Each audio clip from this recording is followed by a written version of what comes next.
இப்போ வந்து ஜனவரி மாதம் எங்களுக்கு வந்து லோன் சாங்ஷன் ஆச்சு. அது திரும்ப பில்டிங் தொடங்குறக்கே 4 மாதம் ஆச்சு. ஏன்னா நாங்கள் வந்து அந்த ஃபிக்ஸ்ட் டெபாசிட்டை போட்டு தான் நம்ம ஆரம்பிக்க முடிஞ்சிச்சு. ஏப்ரல் மேலேருந்து தான் நாங்கள் பில்டிங் ஸ்டார்ட் பண்ணி போயிட்டுருக்கோம். இப்போ 5 வருஷம் தாமதமானதுனால பழைய இன்ஜினியர்ஸு, பழைய ஸ்ட்ரக்சரல் இன்ஜினியர், ஆர்கிடெக்ட்லேருந்து எல்லாருமே கொண்டு வரது பெரும்பாடாக இருந்துச்சு. ஸோ அதெல்லாம் பேசி சில பேர் வந்திருக்காங்க, சில பேர் வரல. அப்படிங்கிறப்போ புது ஆட்களை நியமிச்சு இப்போ பேங்க் உள்ளே வந்துட்டதுனால பேங்க் சட்ட விதிகளுக்கு ஏற்ற மாதிரி கணக்கு வழக்குகள் பார்க்கணும். அந்த எல்லா விஷயங்களும் சரி செஞ்சு இப்போ கடந்த 3 மாதமாக ஃபாஸ்ட்டாக போயிட்டுருக்கு. நவம்பர் டிசம்பர் மழைக்கு முன்னாடி வெளிக்கட்டமைப்பை முடிச்சிடணுங்கிறது தான் இப்போ திட்டமாக இருக்குது. ஸோ அதுக்கான வேலைகள் ஃபாஸ்ட்டாக போயிட்டுருக்கு. அவங்க கொடுத்துருக்கிற டேட் மார்ச்குள்ளே முடிச்சிடுவோன்னு சொல்லியிருக்காங்க. ஸோ அதுக்கான எவ்வளோக்கு எவ்வளோ செலவை குறைக்க முடியும், எவ்வளோக்கு எவ்வளோ வேகமாக முடிக்க முடியுமோ அதுக்கு தேவையான எல்லா முடிவுகளும் எடுத்துகிட்டு இருக்கோம். மோர் தென் 30 to 40%. நீங்கள் வெளியில் போய் நீங்கள் விசாரிச்சிங்கனாலே தெரியும். உங்களுக்கு வாங்கின சம்பளம் கோவிடுக்கு முன்னாடி எவ்வளோ, இப்போ வாங்கின சம்பளம் எவ்வளோ, நீங்கள் வாங்கின மண் வேலை எவ்வளோ, இன்றைக்கி எவ்வளோ, இரும்பு எவ்வளோ, இன்றைக்கி எவ்வளோ. முக்கியமாக சம்பளங்கள் ரொம்ப ரொம்ப உயர்ந்துருச்சு. 30-40% மேலே போயிடுச்சு. அது எல்லாமே அனௌன்ஸ் பண்ணியிருக்கோங்க. எல்லாமே முதல்ல ஒவ்வொரு வாட்டியும் நம்ம அனௌன்ஸ் பண்ணியிருக்கிறோம்.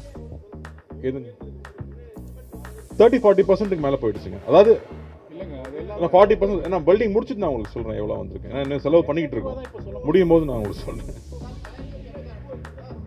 அதாங்க அவங்க மார்ச் தான் கொடுத்துருக்காங்க. ஆமாம் சொல்லியிருக்காங்க. எங்களுக்கே ரொம்ப எக்ஸைட்டிங்காகவும் இருக்குது. ஸோ அதுக்கான பேச்சுவார்த்தை ஆரம்பிச்சிட்டோம். இப்போ கமல் சார் வெளிநாடு போயிருக்காங்க. வந்ததுக்கப்புறமா தொடர்ந்து பேசுவோம். அடுத்து ரஜினி சாரை மீட் பண்ணணும். எல்லாரும் சேர்ந்து பண்ணலாம் அப்படிங்கிறது தான் அதில் ஒரு முயற்சி. ஏன்னா எல்லாரும் சேர்ந்து பண்ணி ரொம்ப வருஷம் ஆயிடுச்சு. அதுக்கு ஒரு சந்தர்ப்பம் ரஜினி சார் கொடுத்த ஐடியா தான் அது கமல் சாருக்கு ரொம்ப பிடிச்சிருக்குங்கிறதுனால அது சார்ந்த பேச்சுவார்த்தைகள் இனி தொடரும்.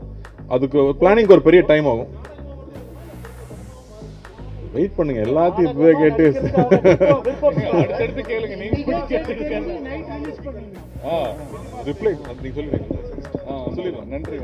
அதாவது ப்ரொடியூசர் கவுன்சில் இருந்து நமக்கு ஒரு 10 குறிப்புகள் 10 டிமாண்ட்ஸ் கொடுத்துருந்தாங்க. அதுக்கு நம்ம வந்து ஆர்டிஸ்ட் எல்லாம் கலந்துரையாடி ஒரு 37 பாயிண்ட்ஸ் அவங்க வச்ச டிமாண்ட்ஸ் ஒன்று இருக்கு.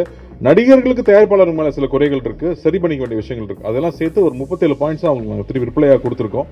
தனுஷ் சம்மந்தப்பட்ட ஒரு பிரச்சனை பேசியிருந்தாங்க. அதுக்கும் 2 பிரச்சனைக்கும் தீர்வை கொடுத்துட்டோம். ஸோ இனி வந்து எங்கள் சைட்ல இருந்து எல்லாத்தையும் நாங்கள் அவங்களுக்கு ஹேண்ட் ஓவர் பண்ணியாச்சு. இனி அவங்க தான் சீக்கிரமாக முடிவெடுத்து தொழிலாளர்களுக்கு யாருக்கும் எந்த பாதிப்பு இல்லாமல் தொழிலை வந்து அலோவ் பண்ணணும்.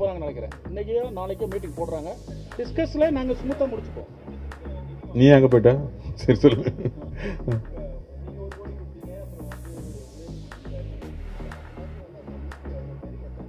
அது ஒவ்வொரு வாட்டி எல்லாத்தையுமே நாங்கள் பப்ளிக்கில் சொல்லியிருக்கோம். திரும்ப இங்கே ரிப்பீட் பண்ணணுமான்னு சொன்னீங்கன்னா, நான் கமல் சார் கொடுத்துருக்காங்க, நெப்போலியன் சார் கொடுத்துருக்காங்க, சிவகார்த்திகேயன், தனுஷ், நான் என்ன மட்டும் மிஸ் பண்ணிடுறீங்க. ஸோ நீங்கள் கொடுத்த புக்லேயும் அது இருக்குது. ஸோ எல்லா விஷயங்களும் பல தடவை இதை பற்றி நம்ம சொல்லிட்டோம். பட் மறுபடியும் அவங்களுக்கு இந்த இடத்துல நன்றி சொல்ல வேண்டியது இருக்குது. ஏன்னா அவங்களால அந்த மாதிரி பொதுக்குழுக்கு வர முடியறதில்ல. பட் ஒரு சங்கம் சார்ந்த எந்த ஒரு விஷயம் தேவைனாலும் முதல்ல வந்து நின்று கை கொடுத்து அதை சேர்ந்து செய்ய வைக்கிறாங்க இல்லையா, அது வந்து ஒரு பெரிய உற்சாகம் கொடுக்குது. ஏன்னா நாங்கள் எல்லாரும் இங்கே ஒர்க் பண்ணிகிட்டே இருக்கோம். 24 hours எங்களுக்கு இந்த இது சார்ந்த ஃபோன் கால்ஸ் வந்துட்டு இருக்கு, தேவைகள் வந்துட்டே இருக்கு, அதை ஹேண்டில் பண்ணிகிட்டே இருக்கோம். ஆனால் நாங்கள் ஒரு விஷயம்னு போய் நிற்கும் போது அவங்க உடனே அதுக்கு அவங்க ரெஸ்பாண்ட் பண்ணுறதும் உடனே கை கொடுத்து ஹெல்ப் பண்ணுறதும் இருக்கு இல்லையா, அதுதான் பெரிய உற்சாகம் அளிக்குது எல்லாருக்கும். ஆமாம், மற்றவங்களாம் கடனாக கொடுத்துருக்காங்க. விஜய் சார் வந்து இல்லை, ஒரு நிமிஷம். ராதா ரவி சார் இல்லை, அவங்க சரத்குமார் சார் இல்லைங்கிறது ஏன் என்ன என்பது இது பல ஆண்டுகளுக்கு முன்னாடி நடந்தது. உங்களுக்கு தெரியாத ஒன்றும் இல்லை. ஏன் அவங்க நாங்கள் உள்ளே வந்தது, எதுக்காக நடவடிக்கை எடுத்தோம், போனோன்னு கோர்ட்டு மூலிமா கேஸ் போச்சு, அதன் மூலிமா அவங்க வெளியே போனாங்க என்பது உங்களுக்கு தெரியும். திருப்பி இப்போ கேட்குறதுனால சொல்கிறேன். பாக்யராஜ் சார் வந்து திருப்பி அவங்க வந்து என்ன பண்ணாங்கன்னா, பாக்யராஜ் கூட சேர்ந்து ஒரு 2 உறுப்பினர்கள் எலெக்ஷன் முடிஞ்ச பிறகு நாங்கள் எல்லாரையும் அண்ணன் தம்பி மாதிரி எல்லாரும் ஒன்றா வாங்க இன்விடேஷன் பண்ணி நிறைய இன்வைட் பண்ணியிருந்தோம் அவங்கள எல்லாரையுமே. அப்படி இருந்தும் நன்றி என்ற ஒரு கடிதத்தின் மெயினாக வச்சு எங்களை முழுக்க குற்றம் எங்கள் மேலே எழுதி தவறாக எழுதியிருந்தாங்க. வெளியே பேசிக்கிட்டு இருந்தாங்க. கடிதமாகவே எல்லாருக்கும் அனுப்பிச்சாங்க, இண்டிவிஜுவலுக்கு.